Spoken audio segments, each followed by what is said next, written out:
Hello everyone, I'm Plank2G and I'm here to give you guys a gear guide for the Theater of Blood. So let's take a look at the gear that we are wearing in the inventory. The Theater of Blood requires you to use all three combat styles and be able to switch between them pretty quickly. The Theater focuses on DPS and not being able to tank. The more damage you can put out, the better your odds are at completing the Theater. This is an example pre-pot inventory. You want to wear your melee void for the first room so you can go in and spec.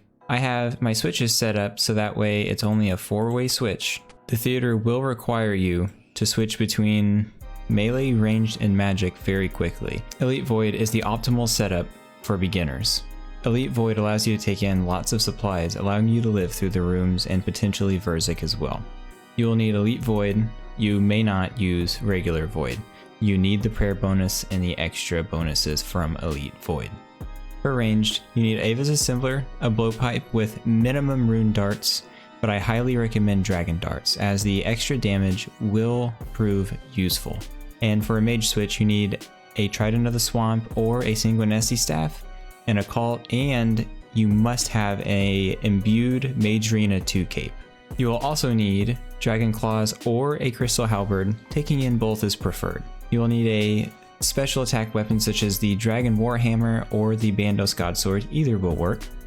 And you also need a Salve Amulet Enchanted. Do not take your imbued. The reason is you will be meleeing an undead boss and you will be dropping the Salve Amulet afterwards. Let's go take a look at a setup and pre-pot. Once everyone in your party is ready, you will drink a Divine Super Combat, a Divine Ranging Potion, eat a shark to heal the HP. I messed up, that's why my HP is not 99. If you have an imbued heart, you will use that. And eat an anglerfish, so that way you are healed to max HP. After this, you'll grab out 2 super combats, store the imbued heart if you used it, and withdraw the rest in brews. And then you'll enter the theater to the Maiden of Sugadenti. Keep in mind that the Elite Void setup is for beginners only. The reason why Elite Void is so good, again, is because they can take in so many supplies.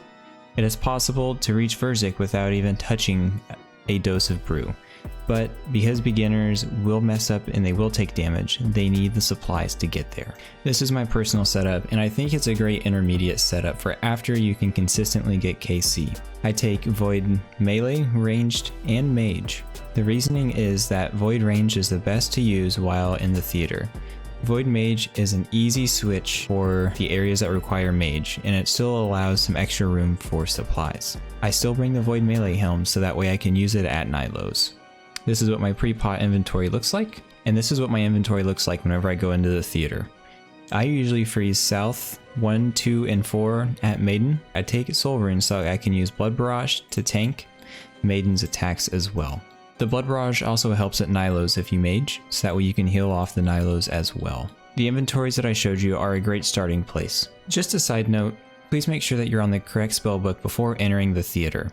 Sometimes people would like you to be on Lunars for Vengeance, and sometimes people would like you to freeze.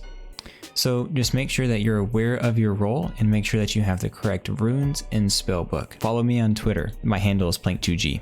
Anyways guys, I hope that this video has helped you gear for the Theater of Blood. I did not cover any thanks mysterious old man.